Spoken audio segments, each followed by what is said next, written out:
Imagine you're in a canoe, drifting across water so murky you can't see your own hand beneath the surface.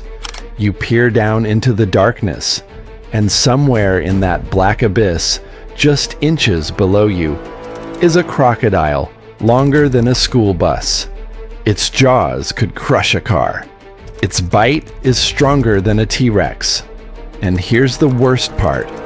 You have no idea it's there until it's too late. This wasn't some horror movie. This was the Amazon 13 million years ago. A place so nightmarish that today's Amazon, with all its piranhas, anacondas, and jaguars, looks like a petting zoo in comparison. Welcome to Lake Pebas, where the water was deadlier than anything in our oceans, and the land, well, the land was somehow even worse. When people think of the Amazon today, they think of one of Earth's most biodiverse regions, a place teeming with jaguars, anacondas, piranhas, and caimans.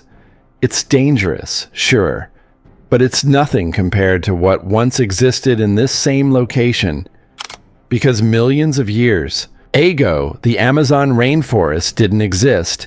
Instead, sprawling across what is now northern South America was a body of water so vast and so terrifying that scientists struggled to classify it.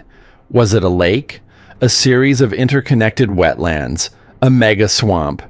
Whatever it was, it covered an area larger than modern-day Japan and harbored some of the most monstrous creatures to ever walk or swim on this planet. This is the story of Lake Pebas, the prehistoric mega wetland that redefined what it means to be an apex predator. And trust me, by the time we're done, you'll be grateful you weren't born 13 million years earlier. Our story begins roughly 21 million years ago, during a period geologists call the Aquitanian age of the Miocene epoch. While most of the planet was experiencing relatively cool and dry conditions, the region we now call the Amazon had other plans. It stayed warm, it stayed wet, and it was about to undergo a transformation that would create one of the most extreme environments in Earth's history. The culprit? The Andes Mountains. As tectonic forces pushed these mountains skyward, they fundamentally altered the geography of South America. Before this uplift, rivers in the region flowed westward toward the Pacific Ocean. But as the Andes grew taller and taller, they eventually formed a massive barrier, essentially creating a giant bowl in the western part of the continent. Water had nowhere to go. It pooled. It accumulated. It flooded the lowlands until the entire region transformed into what scientists now call the Pebas system, a mega wetland that at its peak covered over 380,000 square kilometers. To put that in perspective, that's larger than Germany. Imagine an area that size, completely submerged or waterlogged, stretching as far as the eye can see. But here's where it gets interesting. We're still not entirely sure what Lake Pebas actually looked like. Was it one massive lake, multiple interconnected lake systems, a giant swamp with varying depths and environments? The most accepted hypothesis suggests it was a mega wetland, a patchwork of deep lakes, shallow marshes, flooded forests, and river channels, all existing simultaneously. What we do know for certain is that in some places, this ancient water system reached depths of 50 meters. That's over 150 feet of water above your head. And in that water, nightmares were born. Now, if a giant lake the size of Japan doesn't sound terrifying enough on its own, let me tell you about the climate. Around 15 million years ago, during this period, global temperatures spiked by about 3 to 4 degrees Celsius compared to today. That might not sound like much, but imagine the difference between living in Portugal and living in Syria. That's the temperature shift we're talking about. For Lake Pebas, this meant tropical heat cranked up to the maximum. The temperatures here would have been comparable to the hottest countries on Earth today. We're talking sustained heat that would make even modern-day equatorial regions seem mild by comparison. This heat wave was likely caused by elevated atmospheric carbon dioxide levels, and it had profound effects on the ecosystem. Vegetation exploded. Giant trees towered over thick mangroves. Marshes became impenetrable jungles of aquatic plants. The entire region became a pressure cooker for life. And in that pressure cooker, cold-blooded animals, particularly reptiles, absolutely thrived. The warmth didn't just help their diversity, it helped them grow, and grow, and grow some more until they reached sizes that would make any modern reptile look like a toy. While the Cenozoic era is often called the Age of Mammals, Lake Pebas had a different ruler: crocodilians. This wasn't just a place with a lot of crocodiles. This was a place where crocodilian diversity exceeded that of birds. Let that sink in for a moment. Imagine walking through a landscape where spotting a crocodile was more common than spotting a sparrow. Wherever you looked, rivers, lakes, marshes, flooded forests, crocodilians dominated. Scientists have identified remains of dozens of different crocodilian species from the Pebas Formation, each occupying its own ecological niche. Some were small, dog-sized ambush predators lurking in shallow water. Others were medium-sized generalists, feeding on fish and smaller prey. And then there were the giants, crocodilians so massive they would make a modern saltwater crocodile look like a hatchling. This incredible diversity meant something crucial: niche partitioning. Different species had evolved to hunt different prey, live in different environments, and employ different hunting strategies. This allowed an unprecedented number of crocodilian species to coexist without completely wiping each other out through competition. But make no mistake, if you were a mammal, a fish, or pretty much anything else living in or near Lake Pebas, there was a crocodile designed specifically to hunt you. And at the top of this crocodilian hierarchy sat an absolute monster: Purussaurus. The first fossils of this beast were discovered in 1892 in the Purus region of Brazil, and the paleontologists who found them could barely believe what they were looking at. The skull fragments alone were enormous, far larger than anything from a modern crocodile. As more specimens were uncovered over the following decades, the true scale of Purussaurus became apparent. This animal had a skull measuring 1.5 meters, that's nearly 5 feet long, and it was built like a tank. Broad, robust, and almost comically thick, the skull was box-shaped and designed for one purpose: crushing. The jaws were lined with dozens of thick, conical teeth, each about 5 centimeters long, with 2 cutting edges and a curved design perfect for puncturing flesh and gripping bone. But skulls are just the beginning. When it comes to body size, estimates for Purussaurus vary because complete skeletons are rare.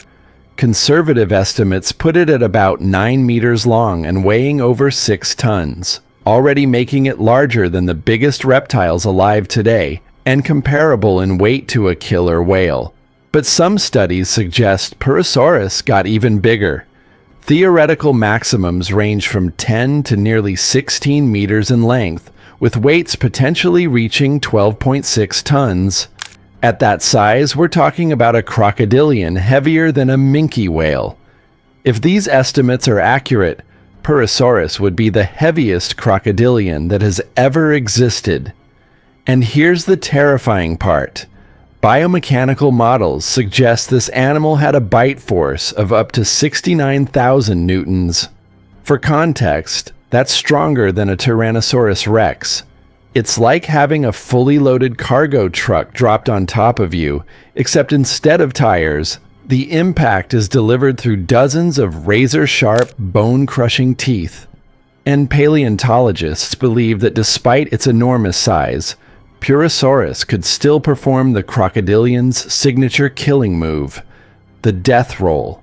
Modern crocodiles use this technique to dismember prey as large as buffalo. Imagine what a 12-ton crocodile could do with the same move. Purussaurus wasn't just an apex predator, it was the apex predator, the undisputed king of Lake Pebas. And it lived throughout the entire wetland system, inhabiting rivers, floodplains, and deep lake environments. If you saw water, Purussaurus was probably in it. But Purussaurus wasn't alone in its dominance. Lake Pebas was so productive that it could support multiple giant crocodilians simultaneously, each occupying slightly different ecological roles. Take Gryposuchus, for example, the largest gharial-like crocodilian ever to exist. Unlike Purussaurus with its broad, crushing skull, Gryposuchus had an extremely narrow, elongated snout perfectly adapted for catching fish. The largest species, Gryposuchus croisati, could reach lengths of over 10 meters, rivaling even the biggest Purussaurus specimens. This giant appears to have lived primarily in the northern parts of Lake Pebas, possibly frequenting both freshwater and brackish coastal environments. Its slender jaws were packed with sharp, interlocking teeth, ideal for snagging slippery fish. And its immense size meant it could tackle prey much larger than what modern gharials hunt today. Then there was Morasuchus, the strangest of the giant crocodilians. This creature evolved a broad, flat, elongated skull that paleontologists often describe as duck-like. Adults could reach 9.5 meters in length and weigh over 4 tons, essentially 4 giraffes stacked together. But what did this bizarre-looking predator eat?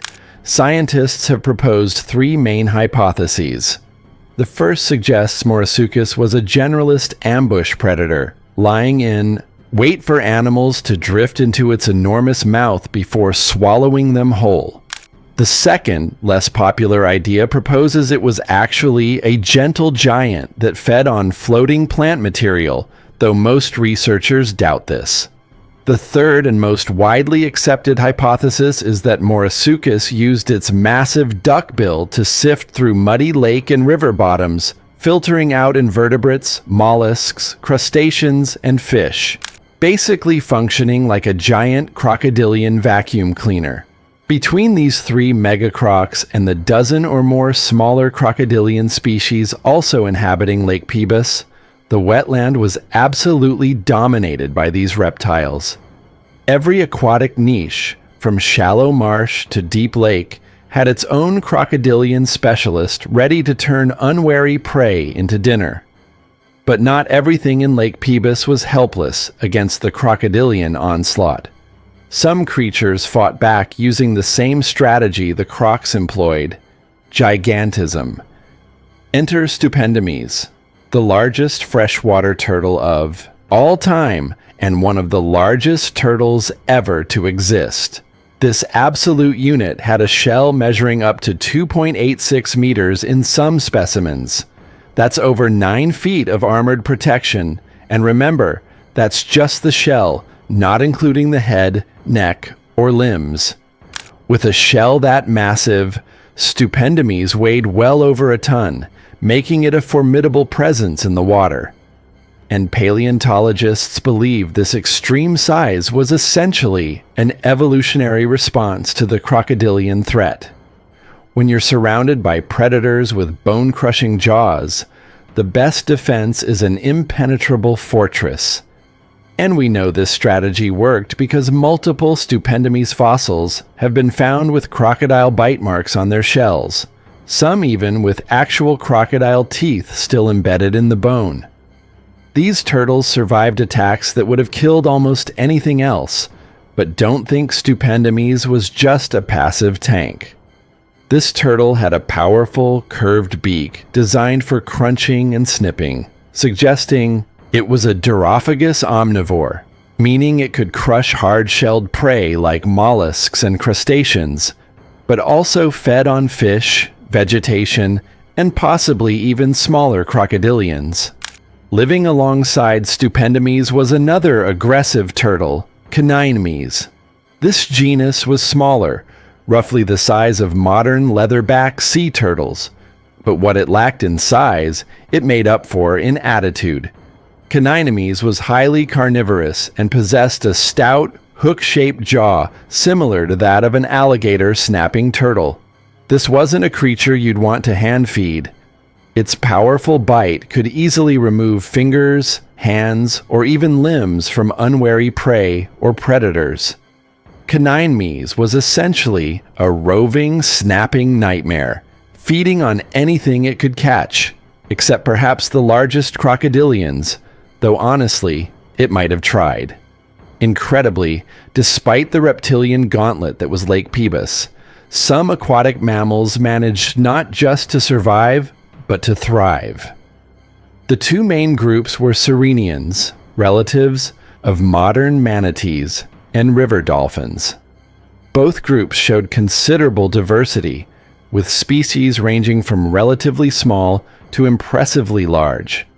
But the standout was Pebanista, the largest river dolphin to ever exist. Modern Amazon river dolphins max out at about 2.5 meters and weigh roughly as much as a gorilla. Pebanista was 30 to 35% larger, a truly formidable cetacean navigating the murky waters of the mega wetland. And Pebanista wasn't just bigger, it was meaner.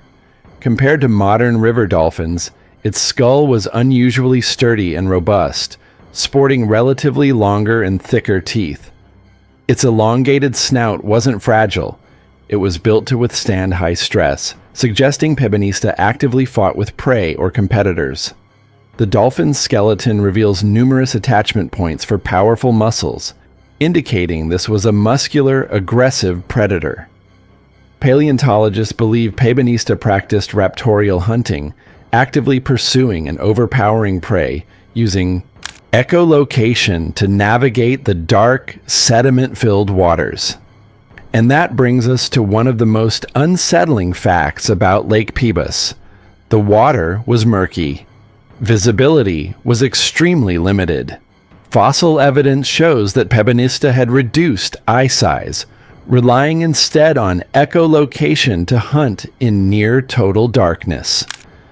Think about that for a moment. You could be paddling across Lake Pebas in the middle Miocene, peer over the side of your boat and see nothing but black water. But beneath the surface, invisible to you, could be a ton-heavy dolphin, a 4-ton crocodile, or a giant turtle, all within arm's reach. Sleep tight. Now, if you're thinking you'd be safer on land, I have bad news. The shores of Lake Pebas were just as deadly as the water. Two groups of terrestrial predators dominated the landscape, the cebicids and the terror birds, or forest wrassids. Both were apex predators in their own right, and both reached their largest sizes in the Pebas ecosystem. Let's start with the cebicids, a bizarre group of crocodile-like reptiles that had one crucial difference. They lived entirely on land. These creatures had long, powerful limbs that allowed them to run. Yes, run. These weren't slow, lumbering reptiles. They were active, terrestrial hunters built like armored greyhounds with jaws that could crush bone. The largest cebicid from Lake Pebas was the infamous Barinasuchus, an animal so massive it rivals the largest land predators since the dinosaurs.